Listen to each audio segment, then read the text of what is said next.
Elliot counts out $60 in cash for dinner. His hand hesitates over the bills. Every dollar leaving his fingers feels like it costs him something real. Why does cash hurt to spend when a card doesn't? Because physical cash creates a real, visceral sense of loss, and cards are designed to remove that feeling entirely. The pain of paying. Researchers Drazen Prelek and Duncan Semester at MIT gave this feeling a name: the pain of paying. It predicts exactly how much people spend based only on how they pay. Cash creates an immediate physical link between spending and loss. Elliot feels that link every time bills leave his hand. Cards were built to quietly cut that link. Elliot realizes his hesitation at dinner wasn't weakness. It was his brain doing exactly what it evolved to do: resist losing something tangible. The card removes that resistance completely. Tap and forget. The next morning, Elliot taps his phone for coffee. No card, no signature, barely a glance at the total. He's already walking away before the payment finishes processing. A card takes a swipe and a pause. A phone takes half a second. Every layer of friction removed is a layer of resistance Elliot's brain never gets to use. Neuroscience studies on payment methods find something clear. Physical cash activates pain-related brain regions that digital payments barely touch at all.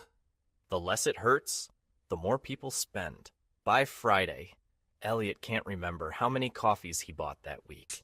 Each tap felt too small to track. None of them felt like spending money at all. Buy now, regret later. Elliot splits a $200 purchase into 4 payments of $50. It's still $200, but in his head, it suddenly feels like he's spending $50. That's the trick. Breaking a cost into pieces doesn't lower the price. It lowers how much pain each piece triggers.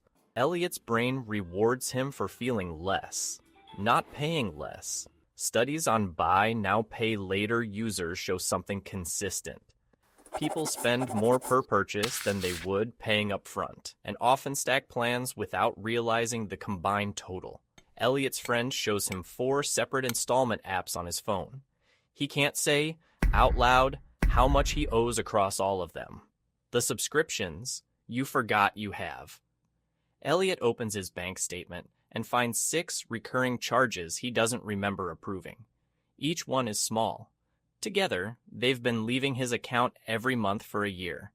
$9 a month doesn't register as spending. It's too small to trigger the pain of paying it all. That's exactly why companies price it that way on purpose. Elliot adds every subscription together on a napkin. The number is bigger than his weekly grocery bill. His mouth falls open. He had no idea it was this much. Elliot shows the napkin to his friend, who goes quiet, then pulls out his own phone to check something he's clearly been avoiding for months now. This isn't just a feeling anymore. Frictionless payment methods are measurably changing how much Elliot spends, on what, and how often, without a single conscious decision behind it. Elliot does the math on cards, taps, installments, and subscriptions combined. The number makes his stomach drop harder than any cash payment ever did in his whole life. Elliot always thought of himself as careful with money. He checks his balance. He avoids big purchases. But none of that catches spending that never felt like spending. His friend next to him swears she's frugal too, right before she remembers the 3 subscriptions she forgot to cancel 8 months ago. Left unchecked, this pattern doesn't stay small. 5 years of invisible taps and quiet subscriptions can quietly cost someone the down payment they thought they were saving for. Elliot pictures his own 5 years ahead, still telling himself he's careful, still not noticing the leak. That image bothers him more than the number on the napkin. How to feel your money again. Elliot writes 2 columns on a page. Fixed expenses on autopay, and everything else paid with deliberate friction, cash, or a conscious pause before tapping anything at all. The rule is simple. Necessary bills run automatically. Everything discretionary has to survive 1 extra second of thought before Elliot lets it happen. At the coffee shop, Elliot catches his hand, reaching for his phone out of habit. He stops. He asks himself if he actually wants this coffee right now. The pause doesn't stop him from buying the coffee, but it makes the choice his again, instead of his thumb's. That's the entire point of doing this. Once a week, Elliot scans his statement for 5 minutes.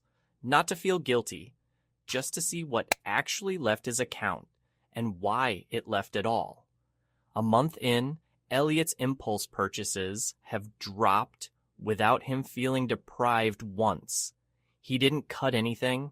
He just made spending visible again for himself. Elliot walks past a store window with a tempting sign. He notices the pull, and for the first time, he actually feels himself choose, not just react. He still taps his phone for coffee.